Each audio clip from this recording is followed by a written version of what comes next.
Hi, இன்றைக்கி நாம் மிஞ்சின சப்பாத்தியில் எப்படி ஒரு சூப்பரான ரெசிபி செய்கிறதுன்னு பார்க்கலாம். அண்ட் வாங்க வீடியோக்குள்ளே போகலாம்.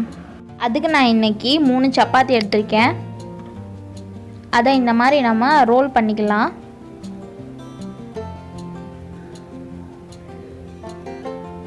நீங்கள் எத்தனை சப்பாத்தினாலும் எடுத்துக்கலாம். அதை நீங்கள் தனித்தனியாக கூட ரோல் பண்ணிக்கலாம். அப்படி இல்லைனா நீங்கள் இந்த மாதிரி மொத்தமாக சேர்த்து வச்சு கூட நீங்கள் பண்ணிக்கலாம்.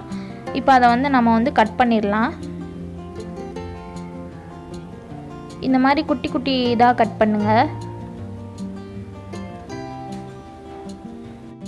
இந்த ரெசிபிக்கு நம்ம இந்த மாதிரி நீளமாக கட் பண்ணால் தான் நல்லாயிருக்கும். அவ்வளோதான். இப்போ இது எல்லாத்தையுமே நம்ம நல்லா கட் பண்ணி எடுத்தாச்சு.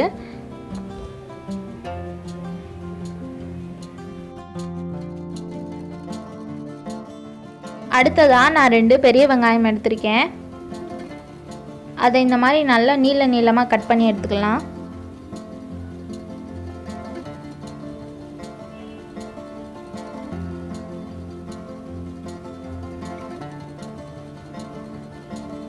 அடுத்ததாக ஒரு தக்காளி எடுத்திருக்கேன். அதை இந்த மாதிரி நம்ம குட்டி குட்டியாக கட் பண்ணி எடுத்துக்கலாம். தக்காளி ஒன்று போட்டால் போதும். அதுக்கு மேலே நீங்கள் போட்டிங்கன்னா ஒரு மாதிரி ரொம்ப புளிக்கிற மாதிரி இருக்கும். அதனால் ஒன்று மட்டும் சேர்த்துக்கலாம்.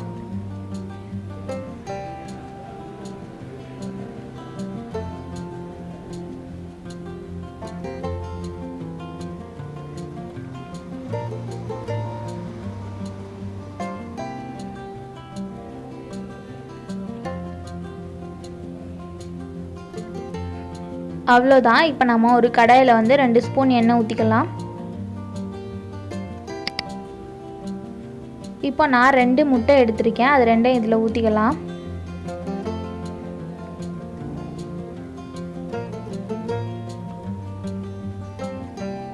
இப்போது தேவையான அளவு அதில் உப்பு சேர்த்துக்கோங்க.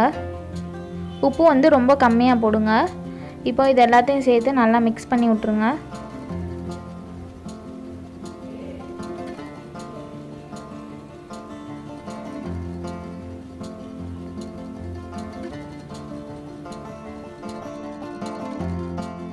இப்போ பாருங்கள், முட்டை நல்லா உதிரியாக வந்துடுச்சு. இந்த மாதிரி நல்லா பொரித்து எடுத்து வச்சுக்கலாம். இதை தனியாக எடுத்து வச்சுக்கோங்க. அடுத்ததாக இப்போ நம்ம அதே கடாயிலே கொஞ்சமாக எண்ணெய் சேர்த்துக்கலாம். எண்ணெய் விட்டுட்டு இப்போ நான் கொஞ்சமாக சோம்பு சேர்த்துக்கிறேன். சோம்பு பொரிஞ்சதும் இப்போ நம்ம கருவேப்பிலை சேர்த்துக்கலாம். ரெண்டும் நல்லா பொரிஞ்சதும் இப்போ நம்ம ஆல்ரெடி வெட்டி வச்சுருந்த வெங்காயத்தை சேர்த்துக்கலாம்.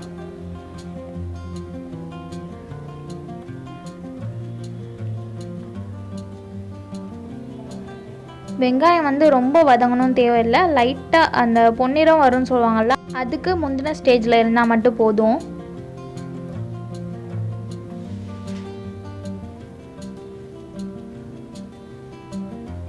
இப்போ வெங்காயம் ஓரளவுக்கு நல்லா வதங்கிடுச்சு. இந்த ஸ்டேஜில் இப்போ நம்ம தக்காளி போட்டுக்கலாம். இப்போ இது 2யும் சேர்த்து நல்லா மிக்ஸ் பண்ணி விடுங்க.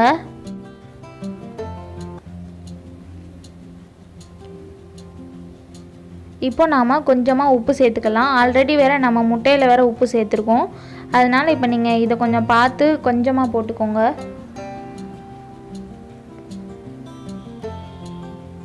இப்போ நாம் இதை மூடி வச்சிடலாம். இப்போ நாம் இதை ஓப்பன் பண்ணி பார்த்துடலாம். தக்காளி வெங்காயம் எல்லாம் நல்லா வதங்கிடுச்சு.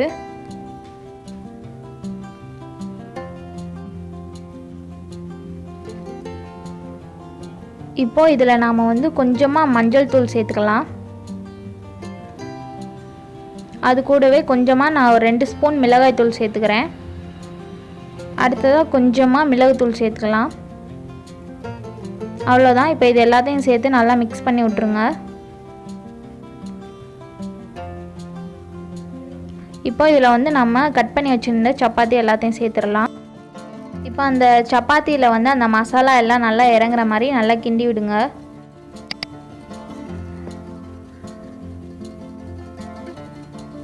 ஃபுல்லாக நல்லா எல்லா சப்பாத்திலையும் மிக்ஸ் ஆகணும்.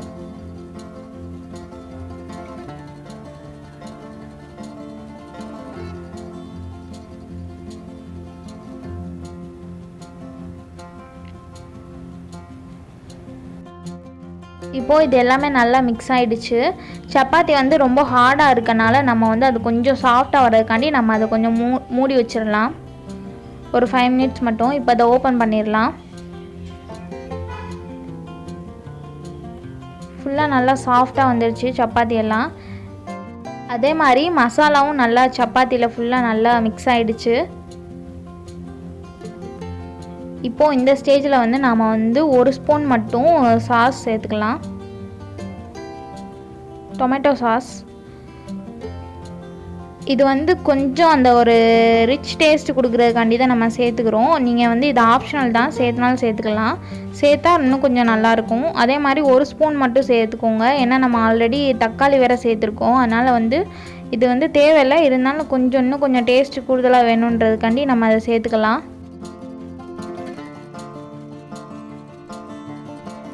இப்போ நாம் ஆல்ரெடி பொரிச்சு வச்சுருந்தா அந்த முட்டை எல்லாத்தையும் சேர்த்துக்கலாம். முட்டை வந்து நாம் வந்து தனியாக தான் பொரித்து சேர்த்துக்கணும். நம்ம அதோடய சப்பாத்தியோடய நம்ம போடும்போது ஒரு மாதிரி சப்பாத்தியெல்லாம் அந்த டேஸ்ட்டே ஒரு மாதிரி மாறிடும். அதனால் வந்து தனியாகவே நீங்கள் பொரிச்சு எடுத்து போட்டுக்கோங்க. அவ்வளோதான், இந்த ரெசிபி வந்து ரொம்ப சூப்பராக ரெடி ஆகிடுச்சு. இனிமேல் உங்கள் வீட்டில் வந்து சப்பாத்தி மிஞ்சிருச்சுன்னு யாரும் ஃபீல் பண்ணாதீங்க. இந்த மாதிரி ஒரு சூப்பரான ரெசிபியாக செஞ்சு கொடுங்க, கண்டிப்பாக எல்லோரும் விரும்பி சாப்பிடுவாங்க. அதோட குழந்தைங்களுக்கும் சரி பெரியவங்களுக்கும் சரி ஒரு சிலருக்கு வந்து சப்பாத்தி வந்து சுத்தமாக பிடிக்காது. அப்படியே நம்ம நார்மலாக கொடுக்கும்போது ரொம்ப போரிங்காக இருக்கும். ஆனால் நம்ம இந்த மாதிரி டிஃப்ரெண்ட்டாக ட்ரை பண்ணி கொடுக்கும்போது அவங்க வந்து கண்டிப்பாக அதை சாப்பிடுவாங்க. இந்த வீடியோ உங்களுக்கு பிடிச்சிருந்துச்சின்னா மதுரை பொண்ணு சேனலை லைக் பண்ணுங்கள், ஷேர் பண்ணுங்கள், சப்ஸ்கிரைப் பண்ணுங்கள். தேங்க்யூ.